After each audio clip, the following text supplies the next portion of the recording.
eu quero pregar agora, na mesma série que eu estou pregando, cada sermão, um livro da Bíblia. Hoje é Eclesiastes. E dentro desta linha, que é cada sermão num livro da Bíblia, no Antigo Testamento hoje vai ser Eclesiastes, eu quero pregar sobre o seguinte título: Entre a vaidade e a essência da vida na família. Então é o título que eu estou dando a este sermão: Entre a vaidade e a essência da vida na família. Aliás, antes, para não esquecer, a Valzimere está aqui, né? A Mary já é aqui com a gente já, né? A Valzimere e Mônica são fidéis, com o Brian também, família muito querida do saudoso pastor Moretti. Estou destacando aqui, não é a primeira vez que vem, mas uma família muito querida, que Deus abençoe vocês. E a Mary está aqui, engajada na igreja, vai começar um projeto aqui de língua inglesa, não é? Ensinar inglês aí. Ela é fera, se Deus quiser, tá bom? E que bom ver a Márcia também aqui. Engraçado que eu estava visitando a irmã Nilda essa semana, e lá, a orar, nos lembramos também da Márcia, e que bom vê-la aqui, tá bom? Com família aí também, que bom ter aqui. Então vamos lá, o livro de Eclesiastes. Você pode ficar com ele aberto, acessado no seu aplicativo aí, no seu tablet, porque eu vou usar daqui a pouco os textos bíblicos. Mas eu quero introdutoriamente dizer o seguinte: em hebraico, o nome desse livro é Correlete. É o nome do livro em hebraico. Significa o pregador, mestre, aquele que ensina, aquele que apresenta uma prédica. Quando traduziram o Velho Testamento para o Novo Testamento, então veio Eclesiastes. Se você lembrar um pouquinho, quem está um pouquinho familiarizado, não precisa ter estudado para isso, nada não, mas só um pouquinho atento, quem vem à escola dominical, Eclesiastes está aqui ligado à eclesia, que é também a ideia de uma assembleia, não é? E os assuntos são discutidos. A ideia é o de um pronunciamento que era feito, e a ideia do livro de Eclesiastes é esta: a ideia de um discurso, de um ensino apresentado por alguém. Não há um consenso entre os estudiosos acerca da autoria de Eclesiastes e nem o tempo em que foi escrito, onde foi escrito e por que foi escrito. Mas tudo indica que foi escrito no final da vida de Salomão. Então, se a gente considerar isso, não está muito distante, esse livro tem mais ou menos 3.000 anos que foi escrito. Que coisa linda, preservado para nosso ensino. É um livro que aparentemente não tem uma lógica, um raciocínio linear. Não é? O livro não apresenta uma organização, assim, início, meio e fim. Não, você não encontra isso no livro. Embora a gente perceba uma introdução, uma conclusão, mas todo o conteúdo entre as partes é algo muito solto. Na leitura mais atenciosa se percebe isso. O livro parece ter sido escrito sem um objetivo definido. Esse livro quer tratar disso, não é? Não há uma clareza quanto a isso. E ele, algumas vezes, parece que é uma espécie de catarse do escritor. Ele abriu o coração e dizia assim: eu vou despejar aqui o que está aqui dentro do coração. E ele, então, apresentava isso. Esse livro tem essa característica também. Então, não tem nele essa clareza de um objetivo definido. É como que Salomão conversava com ele mesmo e ia soltando as palavras e o que o estava afligindo. É interessante que o livro, em alguns momentos, parece meio depressivo. E ele é realmente, ele apresenta essa ideia. Há autores que já escreveram sobre os textos aqui, e às vezes sobre o livro, e alguns realçam isso. O pastor Ed Renekiewicz escreveu um livro sobre o Eclesiastes, falando que é o livro mais amargo da Bíblia. Eu acho que o título é exatamente assim. Tem um limão, inclusive. João Marcos está aqui, não sei se outros lembram, mas acho que o título é exatamente esse. O livro mais amargo da Bíblia. E a capa tem um limão. Então, é um livro que apresenta isso. É interessante, por exemplo, tem um momento que Salomão diz assim, é melhor ir a um lugar onde tem morte do que onde tem vida. Olha, tudo bem, há ali o ensino, há uma intenção pedagógica de mostrar o fim de todas as coisas, mas seja sincero comigo aqui.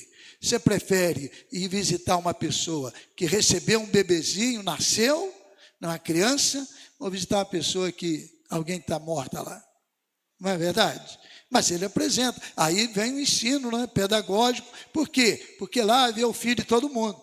Você prefere ir a um hospital de maternidade ou um hospital em estado terminal? Mas Salomão fala lá, é melhor ir e tal. E tem várias coisas. Por exemplo, uma hora ele fala assim, olha, assim como morre o homem, morre o cachorro. É tudo a mesma coisa. Está lá, não é? Se foi ele o escritor. Então esse livro tem essas questões que o envolvem, mas é um livro muito precioso, está na Bíblia, tem muito ensino para a gente.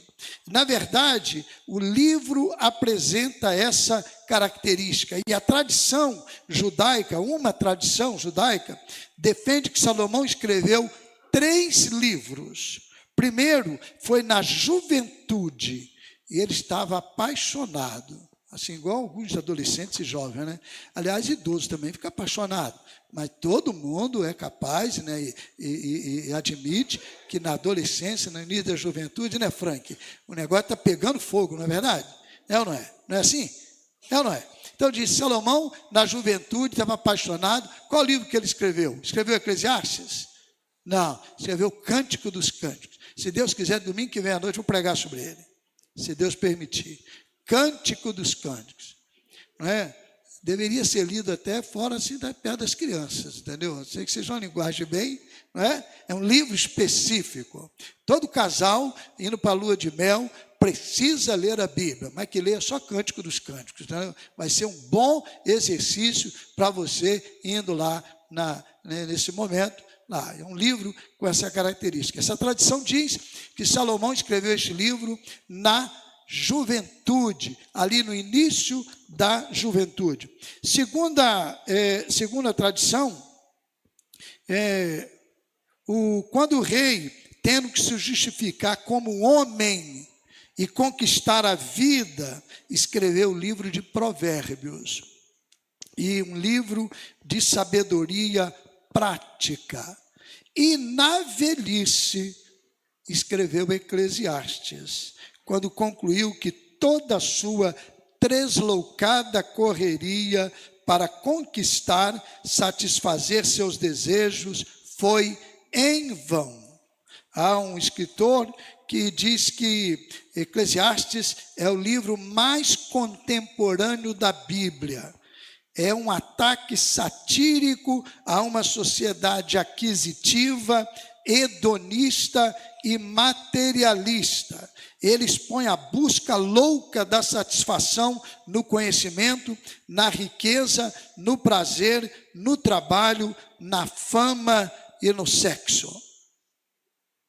Então vamos lá, alguns ensinos deste livro que eu quero destacar. Não dá para destacar todos não, eu ficaria aqui numa conferência de vários dias.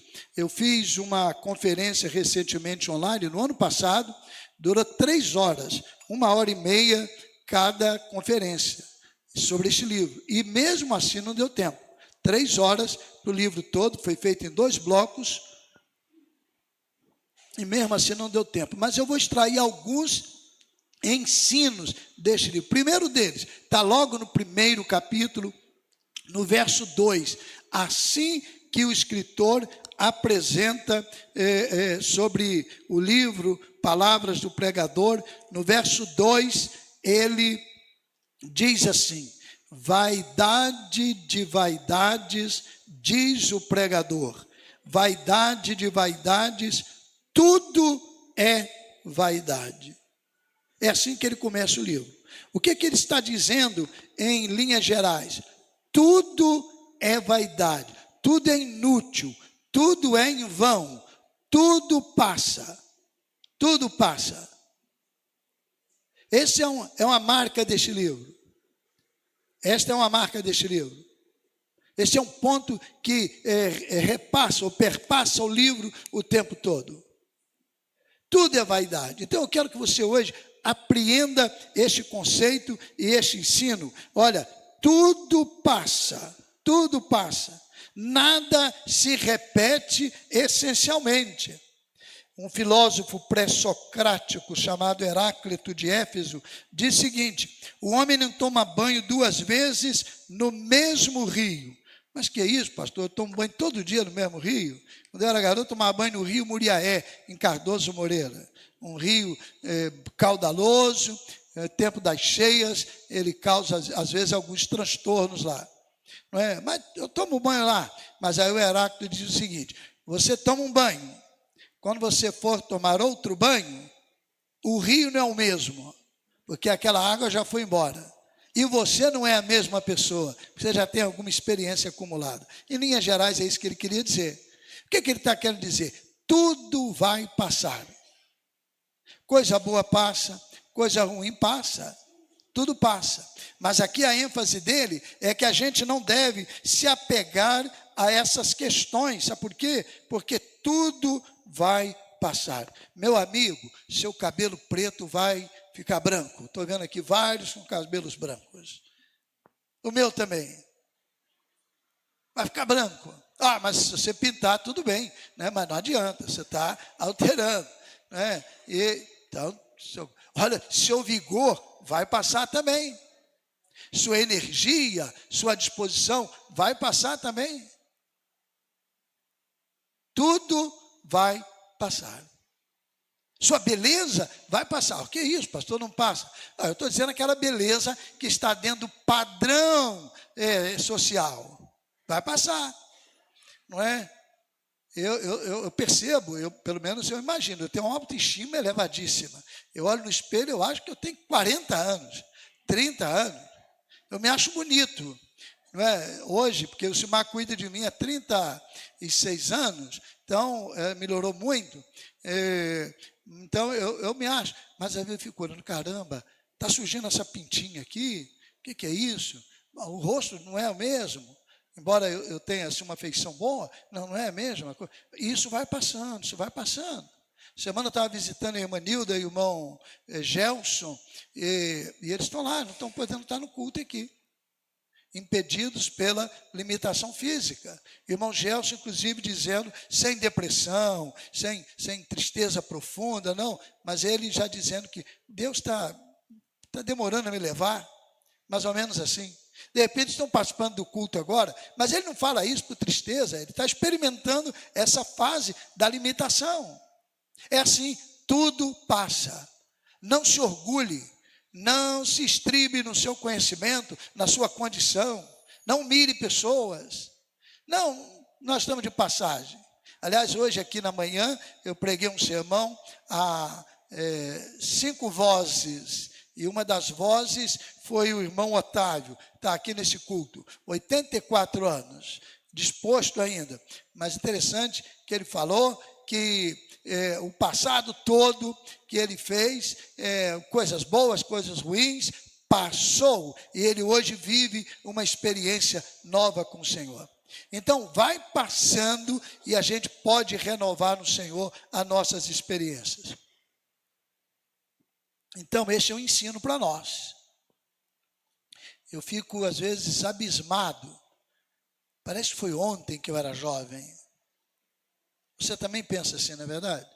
Aliás, estou vendo a Elaine balançando a cabeça aqui, eu sempre vejo e lembro dela, da Renata também, porque tem umas fotos aí antigas, de vez em quando eu vejo, cheguei aqui, eram menininhas, hoje estão aí com filhos, casados, né, já são avós, no caso a Renata é avó, não é? E Luciano, avô, então, hein? E é jovem ainda, é verdade, pois casaram cedo, né? Mas é assim, vai passando. Então lembre-se disso, Não é isso? Por quê? Isso aí não traz para a gente um sentimento de tristeza, traz para a gente um sentimento de esperança. Sabe por quê? Deus está cuidando de nós e o nosso futuro pode ser garantido por Ele. Segundo ensino que eu quero destacar, não basta começar bem, é preciso continuar e terminar bem. Como é que Salomão começou a vida dele? Lembram? Salomão é filho de quem? Davi. Davi era rei em Israel. O segundo rei em Israel. Primeiro Saul, depois Davi. Salomão então foi assumir o reino. E Deus apareceu a ele. Deus então disse para ele assim: Salomão, pede o que você quiser. Apareceu a ele numa visão, não é? E diz para ele: pede o que você quiser. O que você quer? Eu vou dar para você. Salomão podia pedir o carro do ano, não é? Mais caro. Poderia pedir 134 milhões de dólares, na verdade. Salomão podia dizer lá qualquer coisa. Eu quero que faça então um filme da minha vida. Salomão podia criar qualquer coisa. Olha, eu quero muita condição boa. Eu quero. Salomão disse assim: Senhor, dá-me o quê? Sabedoria. Dá-me sabedoria. Eu quero sabedoria. Não quero mais nada. Aí Deus disse assim: você pediu isso, eu vou te dar sabedoria e você vai receber muitas outras coisas. E Salomão começou com sabedoria o seu reinado. Coisa linda. Não é interessante que recentemente a mídia divulgou um juiz que utilizou-se daquela experiência de Salomão, algo parecido, para julgar uma causa. E ele usou estratégia mais ou menos parecida, ou sei lá, igual totalmente, com o caso daquelas mulheres que apareceram dizendo: filho é meu, esse filho é meu, que negócio toda aquela confusão. E o juiz, então, numa causa, utilizou-se daquele princípio e aplicou recentemente também. Então veja só, que coisa linda, começou bem, só que no transcurso da caminhada, Salomão se perdeu. Daí a pouco ele se envolveu com povos que Deus não autorizava. Daí a pouco ele começou a revelar ingratidão. Daí a pouco ele começou a revelar algumas tendências do uso da carne, dos prazeres. Tanto é que ele diz no livro de Eclesiastes, você pode ler depois com calma, ele vai dizer assim: eu aproveitei tudo, eu curti tudo, eu fiz de tudo. Não basta começar bem, é preciso continuar bem e terminar bem. Graças a Deus, Salomão vai terminar, pelo menos pelo Eclesiastes, bem. Ele tem um encerramento como que de um realinhamento naquilo que Deus desejava. Mas olha, não fique escorado naquilo que você começou, da tradição que você tem. Continue lutando pelo bem. A contradição na vida de Salomão é marcante. Deus deu a ele chance para ele ter uma caminhada totalmente abençoada pelo Senhor e aprovada. Um filósofo chamado Dostoiévski, um dos maiores escritores e filósofos russos que atuou no século XIX, afirmou que o homem tem um vazio do tamanho de Deus e o homem só terá satisfação plena com Deus. Salomão pensou no curso da sua vida que ele poderia encontrar prazer fora de Deus. E ele se deu mal, ele se arrebentou. Nada preenche o vazio que o homem tem dentro de si. Algumas realidades humanas podem preencher esse vazio parcial e temporariamente, mas nunca total e permanentemente. Só Deus faz isso, só Jesus faz isso. Você ganha muito dinheiro, sei lá, honestamente, desonestamente não, mas você ganha muito dinheiro. Aquilo traz para você, parcialmente, durante um tempo, e durante uma parte da vida, traz algo bom, preenche um vazio. Já pensou se você puder dizer hoje: olha, eu viajo para onde eu quiser, É só comprar a passagem, não precisa nem ficar esperando promoção lá dos sites, dos aplicativos, não. Eu tenho dinheiro. Isso traz para você um prazer. Só que a viagem, o avião pode ter uma turbulência violenta demais, e você está lá, né, e ele dá aquelas, né, agitadas. Então, veja bem, não há um preenchimento total e permanente. Só Cristo faz isso. Por quê? Porque na turbulência, no voo tranquilo, Jesus preenche o vazio do homem. O homem tem o seu vazio preenchido. Então, é importante que a gente comece bem, continue bem, para terminar bem. Um terceiro ensino que eu quero ver também deste livro é o seguinte: aproveite o tempo. É um presente que você recebe de Deus. Aproveite o tempo. Verso 1 a 8 do capítulo 3 diz que tudo tem o seu tempo determinado, e há tempo para todo propósito debaixo do céu.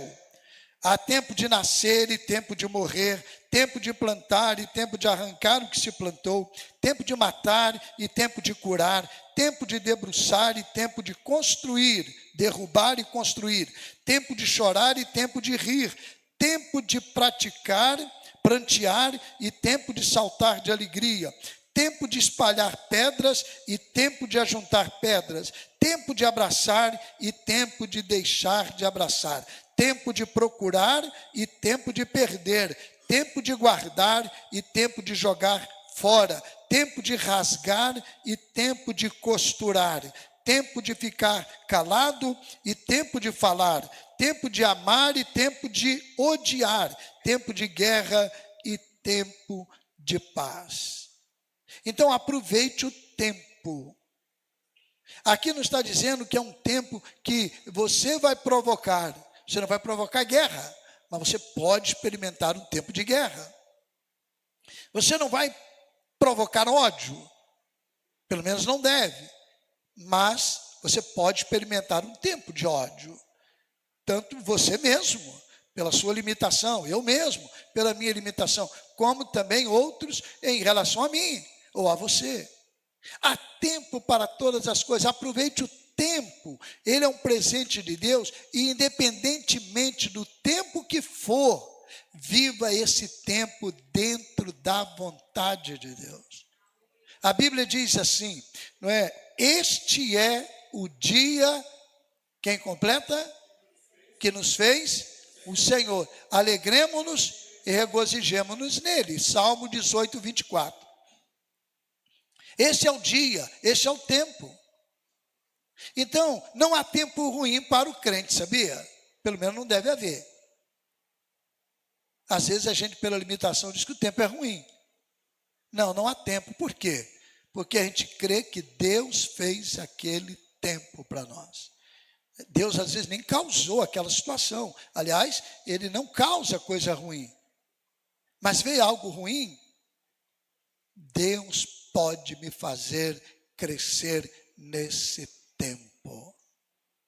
Deus pode me fazer crescer nesse tempo. Hoje nós vimos aqui, quando pregamos um sermão às 5 vozes, que teve um quadro que foi a experiência das perdas. Não é? E o que a gente faz com as perdas? E a conclusão que chegamos aqui, com a participação deles, é que uma perda pode abater, como pode fortalecer. Pode abater, como pode reerguer. Nós que vamos desenvolver isso na dependência de Deus. Tem gente que diante de uma perda, o mundo desaba. Tem gente que diante de uma perda sofre igual a quem o mundo desabou para ela. Mas se fortalece e vai em frente. Então aproveite o tempo, seja também um administrador do tempo, estabeleça prioridades, evite a procrastinação, não é? Esteja atento às distrações. É impressionante. Olha, ontem eu vi um dado que eu fiquei de boca aberta. Diz que em 2015, 2016, houve uma alteração nos aparelhos de celulares, em que as fotos que eram tiradas apenas assim, como é que é? Frontal, como é que é? Passaram a ser selfie, né? Você faz para cá também, não é? Então você tira de frente, tira aqui também, é a selfie. E então foi feito isso, e isso revolucionou. E segundo esses dados, o Google Fotos fez uma pesquisa em um ano, e eles revelaram, né, chegaram à conclusão na pesquisa, que o número de fotos em 2015 e 2016, no espaço de um ano, o número de fotos armazenadas, se elas fossem projetadas, gente, eu fiquei de boca aberta, mas a pessoa que deu a informação é uma pessoa muito, assim, eu diria, fiel às fontes, é um professor, não é? É o diretor do seminário em Campos, e ele disse que se fosse então projetado e cada foto levasse 1 segundo para ser visualizada, sabe quantos anos você levaria para ver todas as fotos? Todas as fotos do mundo que foram armazenadas lá no Google? 400 anos já. 4 séculos. Se visualizasse a foto assim durante 1 segundo, parece. Eu fiquei assim, abismado. Então, evite as distrações. Evite as distrações. Planeje mesmo, até o uso das redes sociais. Né? Cuidado com essas distrações do tempo. O tempo vai embora, não é? Já diz aí o provérbio, time is money, tempo é dinheiro. Dinheiro por quê? Porque tem um valor altíssimo. Então organize seu dia, não confie na memória, mantenha uma rotina, descanse também, descanse um pouco, não pense só em trabalhar não. Pausa durante o trabalho é o valor do descanso e o valor do ócio, inclusive, ficar à toa mesmo, durante um período, descansar a mente, não é isso? Não faça aquilo que outra pessoa pode fazer, não é? Olha, deixa eu dar um conselho aqui para os pais e para as mães. Depois de alguma idade você vai ficando atrevido, né? Querendo aconselhar, mas é porque eu recebo os conselhos. Não faça tudo para o seu filho, não. E nem para sua filha, não. Eu estou vendo uma opção de gente hoje reclamando da geração atual. Desculpe, mas é a maior incoerência, usar um termo bem leve, eu queria falar um mais pesado. Nossa, por quê? Porque eles estão aprendendo com a gente. Nós estamos ensinando para eles. Então, se eles não estão respondendo dentro daquilo que a gente imagina, ou que a gente tem como padrão, nós somos os culpados, porque nós que passamos para eles. Então, não faça tudo, não é? Atribua também, não faça tudo que tiver que ser feito. Passe para outras pessoas também. Se for em nível de relação, de liderança, delegue, não é? Se for em nível de família, dê atribuições ali, não como líder, mas como familiar. E olha, mantenha o equilíbrio. Ninguém consegue fazer tudo e agradar a todos. Olha, eu aprendi um pouquinho, porque eu fico muito angustiado quando eu não consigo agradar as pessoas. Eu não me sinto, vamos dizer, culpado, não é isso, mas eu fico angustiado, porque eu gostaria de atender, eu gostaria de satisfazer as expectativas, mas eu fui aprendendo, pouco a pouco, que eu não consigo. Só Deus consegue. E olha, ainda tem uma outra realidade, que aí vai da nossa natureza caída, não é? Vai da nossa condição. Sabe qual é? A gente nunca está satisfeito. Nunca está satisfeito. Conhece aquela ideia? Pode fazer 99 favores. Não fez um? Não é verdade? A gente não deve ser assim. Então, que a gente também tenha essa noção, mas aproveitar bastante o tempo. E olha, não faça tudo hoje. Tem um ditado que diz assim: não deixe para amanhã o que você pode fazer hoje. Está certo? Tá. Mas olha, tem um outro padrão. Não faça hoje o que você pode fazer amanhã. Ué. Por quê? Tem que fazer hoje por quê? Deixa para amanhã. Tem coisa que você pode fazer amanhã e não vai alterar nada. E você vai poder descansar um pouco mais. Eu faço o seguinte: eu não paro para dormir porque eu não tenho nada para fazer. Sabiam disso? Mas eu durmo. Hoje à tarde eu tirei um cochilo. Eu acordo antes das 6, normalmente. E hoje eu acordei. E eu fui dormir meia-noite. Acho que meia-noite e pouquinho. Então eu preciso ganhar um gás para... João Marco passou lá em casa, não é isso? Então, eu preciso ganhar um gás. Mas eu não vou dormir porque não tem nada para fazer. Você também, mulher, é assim, sabia? Homem, você também é assim. Eu acredito. Mas não procure fazer tudo, não. Deixa para amanhã. Mas vamos lá, vamos a mais um ensino deste aqui. A verdadeira prosperidade não tem relação com dinheiro. 5, de 8 a 15, eu vou acelerar aqui. Eu nem sei se já está longo esse sermão, mas eu preciso falar isso para vocês. 5, de 8 a 15, eu vou ler rapidamente aqui. Se você notar em alguma província opressão de pobres e roubo em lugar do direito e da justiça, não fique admirado com isso, porque o que está num posto elevado tem acima de si outro mais elevado que o explora, e sobre estes há ainda outros mais elevados que também exploram. O proveito da terra é para todos, até o rei se serve do campo. Quem ama o dinheiro jamais se fartará de dinheiro. Você já viu alguém que você fala assim: gente, para que mais dinheiro? Já tem tanto. Você já viu gente assim? Sabe o que é isso? Pode ser um amor ao dinheiro. Um amor ao dinheiro. Aí Salomão diz aqui: quem ama o dinheiro jamais se fartará. Sei lá, primeira vez ele chegou a 1 milhão. Chegou à casa de 1 milhão de suas riquezas. Aí ele não quer ficar em 1 milhão, não. Ele quer conseguir o segundo. Aí ele consegue o segundo. Aí ele quer o terceiro. Aí ele consegue. Aí ele quer 10 milhões. Aí ele quer 100 milhões. Ele quer 1 bilhão. Aí ele consegue 1 bilhão. Olha, eu gostaria de ter uma ideia. Se eu soubesse assim, se Deus falasse para assim: Neemias, você vai viver até 100 anos. 100 anos. Então eu estou com 65 e faço 66 em setembro, se Deus quiser.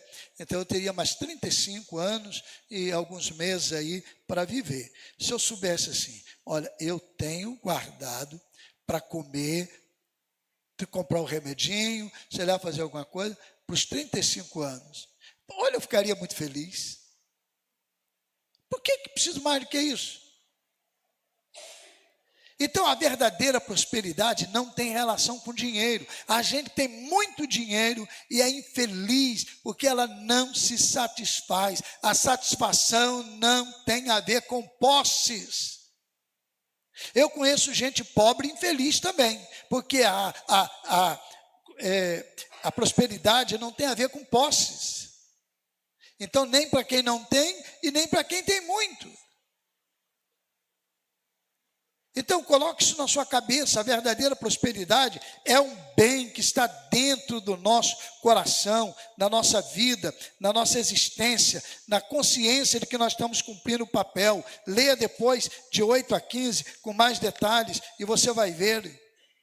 É isso que a gente precisa desenvolver. A Bíblia diz assim: não fique ansioso por coisa alguma. Não, descanse em Deus. Ele vai cuidar de tudo. Você pode planejar amanhã, você pode planejar o futuro. Sim, planeje, não é pecado nisso não. Mas olha, não fique ansioso, preocupado. Sabe por quê? Porque Deus vai cuidar de você. Prosperidade não tem a ver com essas questões. Aliás, tem um amigo que ele contou que ele estava numa reunião de homens de negócios. E ali todo mundo falando, não sei o quê, a minha empresa produziu tanto, isso é um fato mesmo, e a minha empresa produziu mais tanto, e não sei o quê, e papapá, e aí conversando, e ele sentindo ali, não era nada de autoestima baixa, triste não, mas sentindo, poxa, eu sou um Zé Ninguém mesmo, né? Porque o cara falando disso, eu estou com tanto de riqueza, eu estou com tanto disso, ele nada. Aí até que chegou um momento que ele virou e falou assim, ele é pastor, ele virou e falou assim, olha, eu e a minha esposa fizemos um plano, ele tem 30 e poucos anos, fizemos um plano de vida financeira, e nós temos condições de ficar sem receber um centavo mais, nós temos condições de viver até morrer com o que a gente já conseguiu. Aí eles falaram assim, pastor, sério? Sim, mas conta para a gente o segredo. Eu tenho que morrer semana que vem.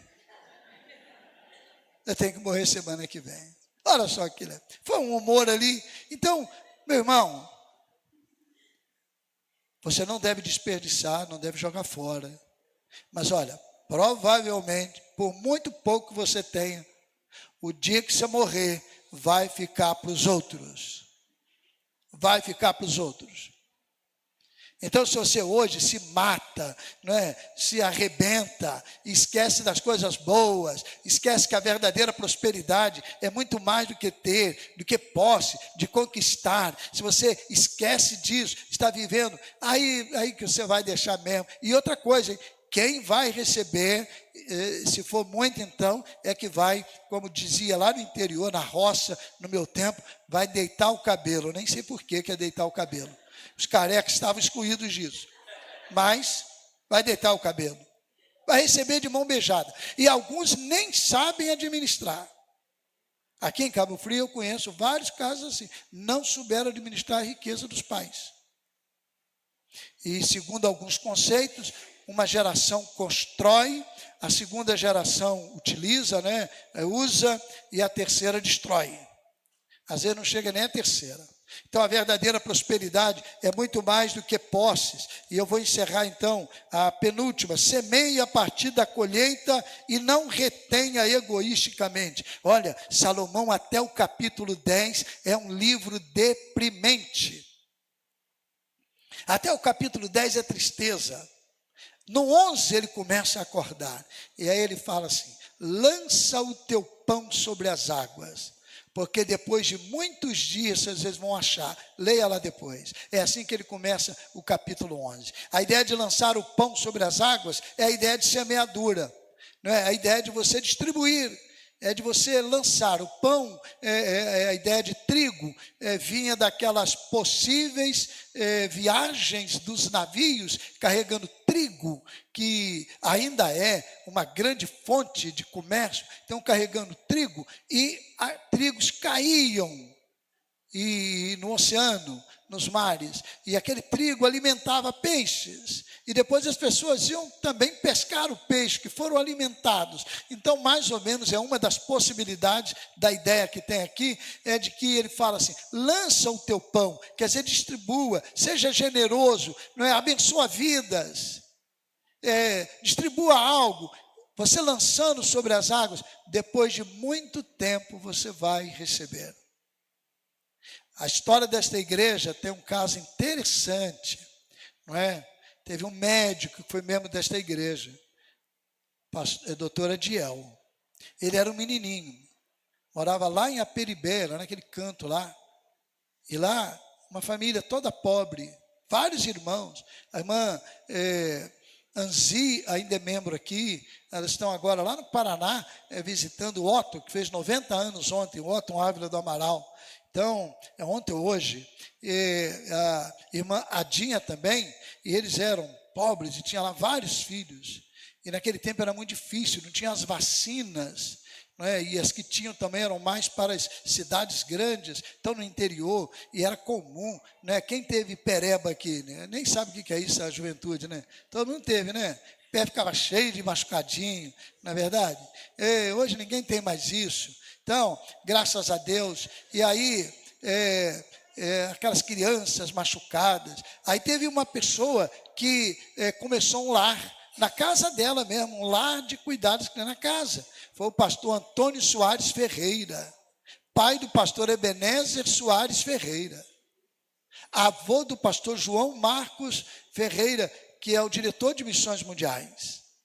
Aí eles começaram na casa deles. Primeiro que eles acolheram foi a família do doutor Diel, da Adinha, da Anzi, cuidaram ali. Aí um dia, o doutor Diel era pequenininho, falou para ela assim: a senhora está cuidando de mim hoje. Está cuidando de mim. Eu vou crescer, vou me tornar médico e eu vou cuidar da senhora. E ele se tornou médico e chegou a fazer uma visita a ela, ali ajudando em alguma coisa. Porque ele cresceu, ela já era idosa, mas ele pegou a sua vida bem velhinha e fez alguma visita ajudando como médico. Olha só, lançar o pão sobre as águas. Olha, às vezes não é porque você vai receber para você, não. Mas aquilo vai abençoar outras pessoas. Então, tenha essa noção, semeie generosamente a partir daquilo que Deus te dá. É Deus que te dá, não é apenas o seu trabalho. Em último lugar, as escolhas são nossas, mas o juízo é de Deus. Até o capítulo 10 é um livro deprimente. Capítulo 11 começa a haver uma realinhada. Capítulo 12 também é o último capítulo. E no capítulo 12, Salomão fala: jovem, lembra-te do dia da juventude, dos dias da mocidade, não é? Lembre-se deles, cuidado com eles. E olha, não se afaste de Deus nesse período, porque vai chegar um tempo que você vai dizer: não tenho contentamento nesses dias. Se você buscar caminhar sem Deus, sem Jesus, você vai ter dias de falta de alegria e de prazer. E aí os últimos 2 versos do livro, é assim que o livro encerra: de tudo que se ouviu, a conclusão é esta: tema a Deus e guarde os seus mandamentos, porque isto é o dever de cada pessoa, porque Deus há de trazer a juízo todas as obras, até a que estão escondidas, quer sejam boas, quer sejam más. É assim que Salomão encerra este livro deprimente, sendo ele o autor que tradicionalmente é considerado. O fim de tudo: tema a Deus, tema ao Senhor e guarde os seus mandamentos, porque Deus há de trazer a juízo todas as coisas.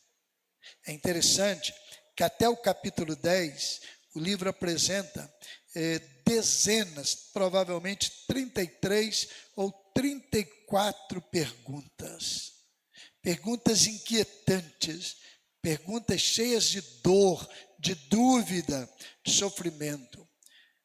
No final do livro, Salomão não faz perguntas. Salomão faz uma declaração. E provavelmente ele se realinhou com Deus.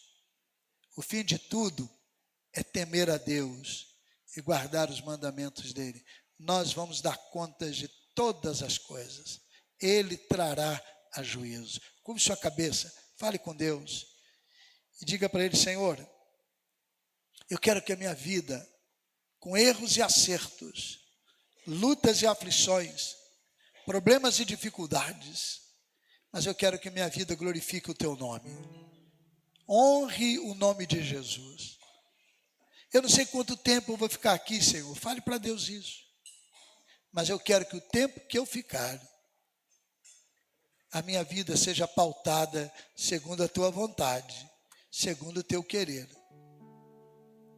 O tempo que o Senhor me permitir, eu quero lutar pelo bem.